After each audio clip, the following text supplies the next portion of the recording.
Señor Jesús, te amamos. Aquí estamos, Señor Jesús, sedientos de ti. Necesitamos de ti, Jesús. Gracias, Señor.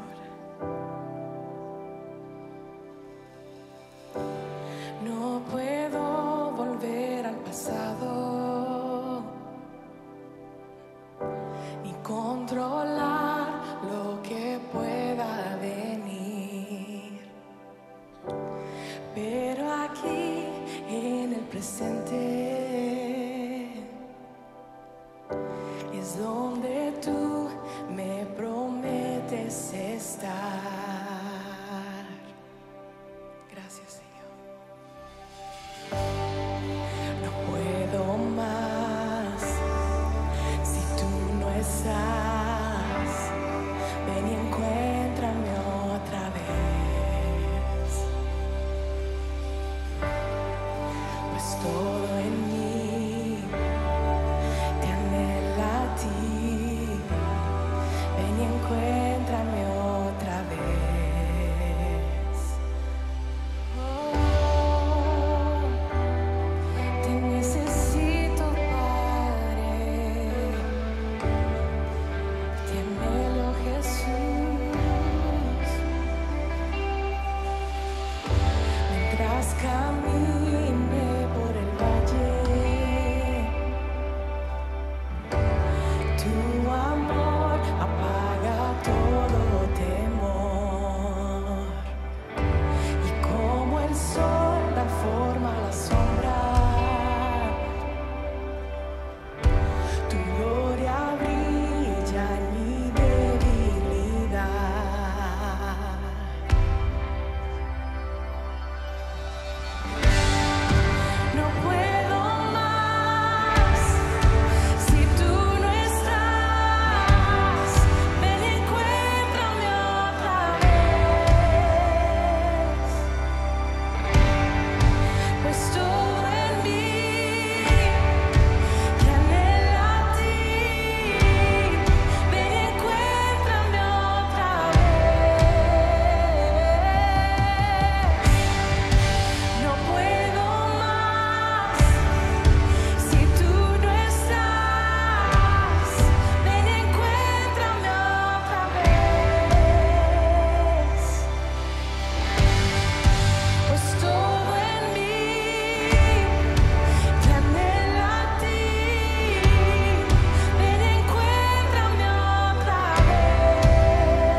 Jesús, con nuestras manos alzadas a los cielos, Señor, te damos gracias, Padre. Gracias, Señor, por tu fidelidad. Gracias, Padre, por tu amor. Gracias, Señor, que tú no miras nuestro pasado, sino que tú miras el futuro en ti, Jesús. Y te amamos, Señor Jesús. ¿Cuántos aman a Jesús en esta tarde? Gracias, Señor Jesús. Sé bienvenido, Espíritu Santo.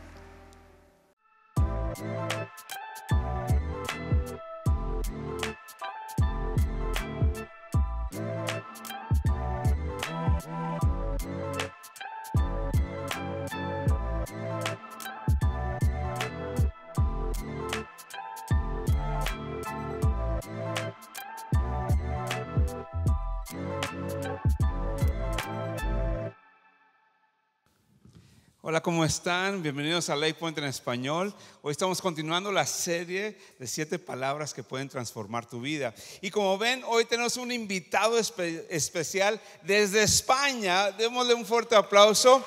Él es Juanjo. Priscila y yo tuvimos el privilegio de estar con ustedes ahí en Sevilla. Tu esposa Isabel y tú nos trataron de maravilla. Realmente tocaron nuestro corazón, y cuando supimos que ibas a estar por acá dijimos: oye, necesitamos que vengas a estar con nuestra familia de Lake Point en español. Entonces hoy vamos a estar hablando del perdón, pero démosle otro fuerte aplauso y agradecemos tu vida. Gracias. Sí. Bueno, muchas gracias por esta oportunidad, y efectivamente Pastor Paul, Priscila estuvieron allí, y también Bill y Debbie son buenos amigos. Pastor Juan Carlos también estuvo con nosotros, y pudieron pasar unos días conociendo a la familia y conociendo también todo lo que está pasando en España. Así que me siento un privilegiado de estar esta tarde entre ustedes, y me gustaría brevemente poner un vídeo donde van a pasar algunas fotos para presentarles a nuestra familia, nuestra casa allí en España, la iglesia y el trabajo que estamos haciendo. Por favor, el vídeo. Bueno, ahí está nuestra bandera. Y este es Oleum, la iglesia, la comunidad cristiana Oleum, que está, como pueden ver ahí, es el mapa de España, al sur. Allí tenemos 2 iglesias, una está en Sevilla, otra en Chiclana, que está al sur. Y esas son algunas fotos de nuestra hermosa ciudad, la Plaza de España. Hay un río hermoso. Todos esos lugares los pudieron conocer los pastores, y ustedes están invitados a estar allí. Allí está su casa. Es el puente de Triana, es un sitio hermoso a la orilla del río, y algunas fotos así de nuestra hermosa ciudad. Concretamente nosotros vivimos en un área, en una zona que se llama Alcalá de Guadaira, que Alcalá significa fortaleza, es una palabra de origen árabe. Quiero que miren esta estadística. Estos círculos rojos indican la cantidad de personas que hay en España y el porcentaje de cristianos que actualmente hay. O sea, en un país de 47 millones, apenas el 0,9% de la población se confiesa como cristiano. Aquí podemos ver algunas fotos también de nuestra casa, que es su casa, la comunidad Oleum en Alcalá de Guadaira. Es una comunidad así como ustedes, muy familiar, muy cercana. Nos encanta pasarlo bien con la gente, nos encanta alabar al Señor juntos. Y ahí pueden ver algunos rostros también de hombres y mujeres de nuestra comunidad. Ahí esa hermosa güera es mi esposa, la pastora, está aquí, Isabel. Y bueno, ahí como pueden ver, pues tenemos una casa donde nos encanta adorar al Señor. Estos son artistas también del flamenco que han conocido al Señor y también con su arte lo adoran. Y este es uno de los bautismos de este último año. Nosotros solemos tener bautismos en la playa, y ahí hay algunas personas que pasaron por las aguas en este año. Algunos momentos de comunidad, como siempre los cristianos comiendo, ¿verdad? Y estas son las casas. Las casas es un movimiento también que tenemos toda la semana por diferentes zonas de la ciudad, y en las casas compartimos la palabra, la adoración, y oramos también los unos por los otros, y por supuesto compartimos al Señor. Así que tenemos un montón de casas distribuidas por la ciudad, y allí es donde compartimos y hacemos también comunidad. Son los life groups que tienen ustedes también, los pequeños grupos, pero lo hacemos concretamente en las casas. Esta es la otra iglesia que tenemos, que está en Chiclana. Es una obra nueva de apenas 2 años que está comenzando. Es un lugar hermoso, está en la costa. Son los pastores Vanessa y Marcos. Y eso es un lugar hermoso, hermoso, que está pasando algo muy bonito, y es que muchas personas están llegando al conocimiento del Señor. Oleum Arte es nuestra obra social, una seña de identidad que tenemos como Iglesia también es la obra social donde repartimos alimentos, ropa, a aquellas personas que lo necesitan. Ustedes están viendo aquí el reparto semanal que tenemos de alimentos. Ese es un grupo precioso de voluntarios. Y ahí es algo que nosotros desde el principio entendimos, que quisimos ser las manos y los pies del Señor en la necesidad. Y por eso cada semana hay un grupo de personas que atiende aproximadamente a unas 500 personas donde entregamos, escuchamos. Y estos son algunos proyectos también internacionales. Concretamente, la foto que ha salido anteriormente eran los campamentos de refugiados sirios en la isla de Lesbos. También hemos estado allí ayudando. Y bueno, eso sí, un poco la presentación de Oleon, Comunidad Cristiana, su casa. Si van por España ya saben que tienen dónde llegar y saben que tienen una casa. Muy bien, pues estoy emocionado por poder participar de esta serie. He estado siguiéndola, lo que pasa es que me siento un poco en desventaja, ¿no? Porque yo siento como que los pastores se sentaron allí con las palabras en la mesa y dijeron, bueno, ¿cuál te gusta a ti? Pues Daniel dijo, no, a mí me gusta esta palabra, Paul también, Juan Carlos también. Entonces quedó una por allí que nadie quería agarrar, que es la palabra perdón, y es la que le dieron al español, ¿no? Así que me siento un poco así en esta noche porque me han dado una responsabilidad tremenda, hablar de una palabra muy hermosa, pero a la vez muy difícil de explicar, ¿verdad?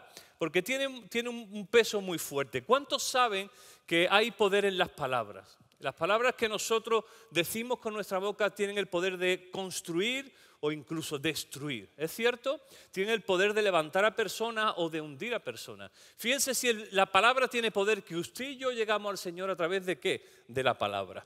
Y la palabra perdón es una palabra con una profundidad tremenda que tiene que ver esencialmente con las relaciones humanas, ¿sí? Porque si no hubiera conflicto en nuestras vidas, la palabra perdón no tendría sentido. Porque la palabra perdón está totalmente ligada a lo que tiene que ver con las relaciones personales, que todos los que estamos aquí sin ninguna distinción, así como aquellos que nos están viendo a través de sus casas, todos estamos viviendo o sufriendo algún conflicto en nuestras vidas. ¿Está de acuerdo o no? Si no es con la persona que está cercana, puede ser un compañero de trabajo, puede ser tu suegra posiblemente también, ¿por qué no? O también puede tener un conflicto con usted mismo, ¿sí? Se levanta por la mañana, se mira al espejo una mañana y unas mañanas se gusta uno más que otra. Así que el conflicto está en nuestras vidas. ¿Está de acuerdo? Fíjense que Jesús mismo habló de esto en un texto donde el famoso Sermón del Monte, donde Jesús habló de la necesidad que tenemos de que sean satisfechas nuestros conflictos. Todos y cada uno que sufrimos algún tipo de conflicto, estamos esperando que de alguna manera sea satisfecho, sea pagado, ¿de acuerdo? Usted, a una afrenta que ha sufrido, usted está esperando que la otra persona le retribuya esa ofrenda. ¿Está de acuerdo? Esa ofensa, perdón. Y por eso Jesús mismo dijo, en Mateo 5:6, dijo, Dios bendice a los que desean la justicia, pues Él les cumplirá su deseo. O sea que hay un hambre de justicia en nuestra vida. Y aquel sermón lo estaban escuchando gente que seguramente había sufrido una afrenta, había tenido una desilusión, había tenido quizás una traición, y todos estarían diciendo, por fin va a ser retribuida, ¿verdad? Por fin va a ser satisfecha, por fin se va a hacer justicia. Pero aquellos mismos que estaban pensando eso, posiblemente aquel que se le debía algún dinero, seguramente que algo debería él también. Aquella persona que estaba sufriendo una afrenta, seguramente también él habría enfrentado a alguien. Por eso Jesús llega y él dice, miren, la justicia no será satisfecha a su manera. Por eso queda anulado el ojo por ojo y diente por diente. Y entonces Jesús introduce algo totalmente revolucionario. Por eso dice, ya no tiene que ver con que a ustedes se les sea satisfecha la deuda, sino que tiene que ver con que ustedes asuman la deuda. Por eso dice cosas como, bueno, si te golpean en las mejillas, usted ponga la siguiente mejilla. Qué difícil es el evangelio, ¿verdad? Y si usted le pide la capa, déle también la capa. Si le pide la túnica, déle la capa. Y si un soldado le pide andar 1 milla, acompáñele usted 2 millas. Algo totalmente revolucionario para aquel tiempo, pero déjenme decirle algo, revolucionario también para nuestros días. ¿Está de acuerdo? Así que el perdón es algo difícil, no es una palabra fácil. Es algo que nos cuenta. Fíjese que la palabra perdón en el original griego es la palabra aphiemi, y una de sus acepciones tiene que ver con dejar atrás, abandonar, soltar. Y esto me encanta. La palabra perdón en su original, la parte más fuerte tiene que ver con soltar. Soltamos cuando perdonamos. Es algo hermoso, creo yo, ¿no? Pero también muy difícil porque conlleva en la mayoría de las veces dolor. Fíjese que la palabra perdón es una palabra de dos sentidos, donde por un lado nos tenemos que perdonar, pero muchas veces también nos toca pedir perdón. ¿Está de acuerdo? Así que es una palabra en dos sentidos. Y cada uno de los que estamos aquí, sin distinción, y aún de nuevo los que nos están viendo, todos en nuestra vida hay momentos donde tenemos que pedir perdón, y todos en nuestra vida en algún momento tenemos que perdonar. ¿De acuerdo? Así que yo me quiero adentrar en la Escritura en esta tarde y quiero adentrarme en una tremenda, y yo creo que una de las historias más impresionantes del Nuevo Testamento, muy conocidos por todos como la historia del Hijo Pródigo que encontramos en Lucas 15. Es una historia donde precisamente se conjugan estas dos cosas. Hay alguien que pide perdón, hay alguien que perdona, pero tristemente en esta historia vemos a alguien que no perdona. Y vamos a ver las consecuencias que ello conlleva y vamos a aprender en esta tarde. ¿Me sigue? Así que vamos al capítulo 15 de Lucas. De allí vamos a encontrar esta parábola, esta enseñanza de Jesús. Dice en el capítulo 15, versículo, dice, para ilustrar mejor esta enseñanza, Jesús le contó la siguiente historia. Un hombre tenía 2 hijos. El menor le dijo al padre, quiero la parte de mi herencia ahora antes que mueras. Entonces el padre accedió a dividir sus bienes entre sus 2 hijos. Pocos días después el hijo menor empacó sus pertenencias y se mudó a una tierra distante donde derrochó todo su dinero en una vida desenfrenada. Al mismo tiempo que se le acabó el dinero, hubo una gran hambruna en todo el país y comenzó a morirse de hambre.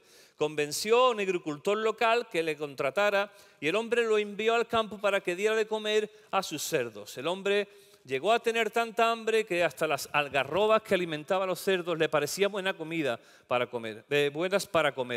Pero nadie le dio nada. Versículo 17 dice, cuando finalmente entró en razón y se dijo a sí mismo, en casa hasta los jornaleros tienen comida de sobra y aquí estoy yo muriéndome de hambre, volveré a la casa de mi padre y le diré, Padre, he pecado contra el cielo y contra ti y ya no soy digno de que me llamen tu hijo, te ruego que me contrates como un jornalero. Y vemos la historia de una persona que decide emprender su vida, su camino, pide la herencia a sus padres y déjenme decirle que en aquel tiempo esto era una vergüenza, era un acto vergonzoso, ¿de acuerdo? Incluso los vecinos sentían aquello como algo horrible. Que un hijo hiciera una cosa de este tipo era una vergüenza para el padre, para la familia era algo muy doloroso. Y sin embargo el padre accede a cumplir su deseo, pero tristemente vemos en la historia que da un giro todo, ¿verdad? Él no pensaría que se iba a acabar el dinero, él pensaría que la vida iba a continuarle tan feliz. Pero bendito el Señor, llega un momento en su vida donde toca fondo y él reflexiona y entiende que tiene que dar un cambio. Y es el momento donde él decide pedir perdón. Por eso va y entiende que tiene que llegar a su padre y pedirle perdón por aquella situación. Así que pedir perdón siempre es un ataque duro hasta a nuestro orgullo. ¿Está de acuerdo? Duele mucho cuando tenemos que pedir perdón, cuando tenemos que aceptar que nos hemos equivocado, o aún más difícil es pedir perdón cuando encima tú crees que tienes la razón. Así que el hijo pródigo entra en razón y entiende su necesidad, y por su necesidad él acude a su padre a pedir perdón, ¿de acuerdo? Si usted hubiera sido su padre, ¿cómo hubiera reaccionado después de hacer un acto tan duro y tan vergonzoso? Pero vemos que la historia es hermosa y vemos una reacción del padre increíble. Versículo 20, entonces regresó a la casa de su padre y cuando estaba todavía lejos, su padre lo vio llegar, lleno de amor, de compasión, corrió hacia su hijo, lo abrazó y lo besó. Y su hijo le dijo: Padre, he pecado contra el cielo y contra ti, y ya no soy digno de que me llamen tu hijo. Sin embargo, su padre le dijo a los sirvientes: rápido, traigan la mejor túnica que haya en la casa, vístanlo, consigan un anillo para su dedo, sandalias para sus pies, maten el ternero que hemos engordado. Tenemos que celebrar con un banquete, porque este hijo mío estaba muerto y ahora ha vuelto a la vida, estaba perdido y ha sido encontrado. Y entonces comenzó la fiesta. Fíjate lo que ocurrió en aquel lugar. Contra pronóstico, lo que aquel hijo se merecía en justicia, precisamente no era una celebración. ¿Está de acuerdo? Era todo lo contrario, era una reprimenda, era un castigo, porque así somos nosotros. Nuestra naturaleza está esperando siempre una retribución, que de alguna manera podamos sentirnos contentos con el dolor del otro. Pero perdonar no tiene que ver nada con esto. Quiero contarles una historia personal, brevemente. Recuerdo en una ocasión, por una situación familiar muy difícil por la que atravesamos en casa de mis padres, había una persona de mi familia que yo no podía perdonar, porque había hecho mucho daño a la familia, especialmente a mis papás, y yo no podía perdonar. Y recuerdo que me subí un día a la iglesia a predicar acerca del perdón, y cuando estaba encima del púlpito vino a mi memoria esta situación y me tuve que parar y predicar otra cosa, porque no fui capaz de poder predicar acerca de algo que yo mismo no estaba viviendo. Y fue doloroso para mí hasta que llegó a mi vida un libro que pude leer y encontré una imagen donde yo entendí por primera vez cómo, porque el perdonar duele, ¿sí o no? No le estoy hablando obviamente de perdonar un pisotón, de que alguien le pise, ni nada de eso, o usted pise a alguien. Estoy hablándole de cosas profundas, una traición. ¿Cómo se perdona una traición? Un hijo desobediente. Son cosas duras y difíciles que duelen en el alma. Yo quiero tener una imagen con ustedes en esta tarde para que ustedes puedan entender cómo yo entendí esta situación. Imagínense que usted viene a mi casa.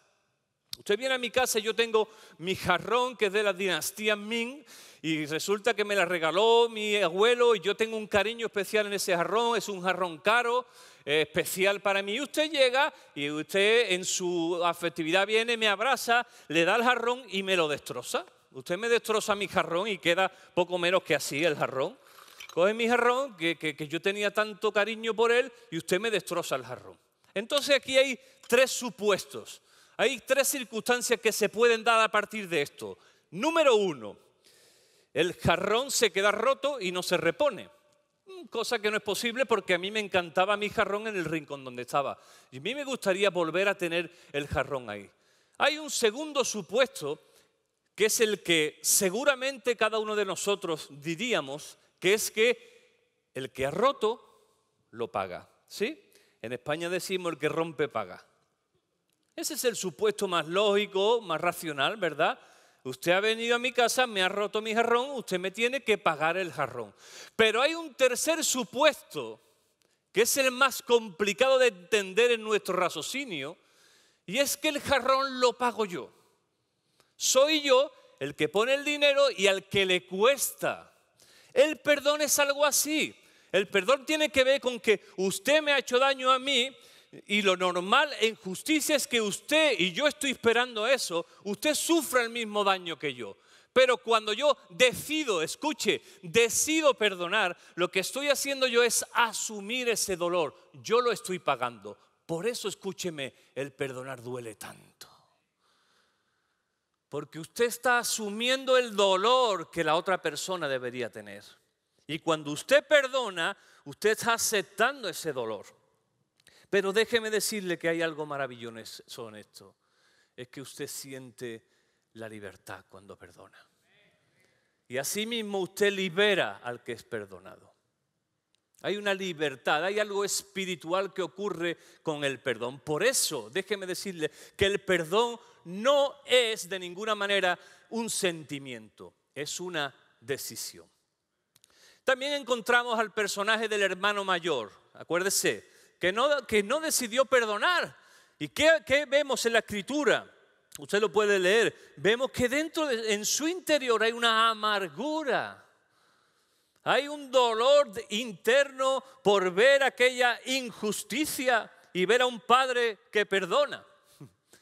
Sin embargo, vemos aquí en este texto que el padre toma la iniciativa, asume el dolor de la vergüenza de todo lo que ha ocurrido, pero restaura aquella relación. Y me encanta esta palabra que dice, lo que estaba perdido se ha encontrado. Y eso es lo que ocurre con el con el perdón, que se encuentra de nuevo, se restaura de nuevo aquello que se había perdido. Así que fíjese el poder que tiene el perdón. Yo quiero ir terminando y quiero mostrarles un vídeo. Antes de verlo, tengo que ponerles para que entiendan el contexto. Este vídeo es un trozo de la película The Mission, La Misión. Es una película ya antigua que habla del tiempo de los misioneros que vinieron a la conquista de América. Y hay un personaje que lo hace Robert De Niro. Sí, conocen Robert De Niro, ¿verdad? Él es el Capitán Mendoza. El Capitán Mendoza en la película es un traficante de humanos. Él tomaba a los indios, los vendía y hacía un montón de daño con los indios. Entonces, este Capitán Mendoza tiene una crisis personal, para no alargarle el tema, y está en una profunda depresión. Entonces, un misionero que pasa por allí lo conoce y lo invita a que venga a las misiones. Él está sumido en una depresión profunda por el dolor que le ha causado todo el daño que él ha hecho. Entonces él toma sus armas, todas sus armas, su armadura y todo lo que él tiene lo empaca, se lo cuelga encima y arrastrándolo lo lleva hasta donde están los indios. Y llega al campamento donde están los misioneros y están los indios que él había perseguido, que él había masacrado, que él había traficado. Están allí y se tienen que encontrar con ellos. Y lo que ocurre en esta escena es increíble. Me gustaría que lo pudieran ver.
Ahí vemos lo que ocurre con el perdón.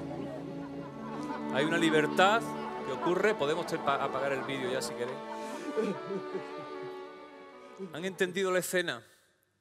El indio, el indígena, corta y suelta las amarras que atan a la persona, y la persona vemos que ha sido perdonada, y esa carga con la que cargaba durante tanto tiempo ha sido liberada. Eso ocurre con el perdón. Eso ocurre cuando nosotros perdonamos, y ocurre también cuando pedimos perdón. Por eso el perdón es algo que hemos asociado a los sentimientos. Y no podremos nunca esperar perdonar cuando hay tanto dolor. Y estamos hablando de circunstancias difíciles. Pero hay una libertad que viene a tu alma, a tu corazón, cuando uno se adentra en la aventura del perdonar. Y es que, como hemos visto en esta escena, hay algo que se desata en tu interior y produce libertad, gozo y, en muchos casos, una restauración de relaciones que por años fueron rotas. Incluso perdonar cosas que ya pasaron con personas que quizás no estén aquí. Pero el hecho de perdonar, aunque uno no lo sienta, sino decidir perdonar, déjeme decirle que libera nuestra alma. Jesús, mira lo que dice este texto: tú y yo somos hijos pródigos y fuimos aceptados. Dice el texto de Isaías 53:6, nosotros todos nos hemos extraviado como ovejas, hemos dejado los caminos de Dios para seguir los nuestros. Sin embargo, el Señor puso sobre él los pecados de todos nosotros. ¿Saben qué hizo Jesús con su pecado y con mi pecado? Él tomó los trozos rotos, todo lo que nuestra vida había roto, todo el desastre, todo lo podrido, todo lo inmundo. Él lo tomó, pero fíjense, Él no le dijo al Padre, hey, ellos lo han roto. No, porque dice que el Padre puso el pecado de nosotros sobre Él. Él tomó los trozos y le dijo al Padre, hey, yo lo he roto. Yo lo he roto. El pago de ellos, la muerte, yo la asumo. Eso es lo que Cristo hizo por nosotros.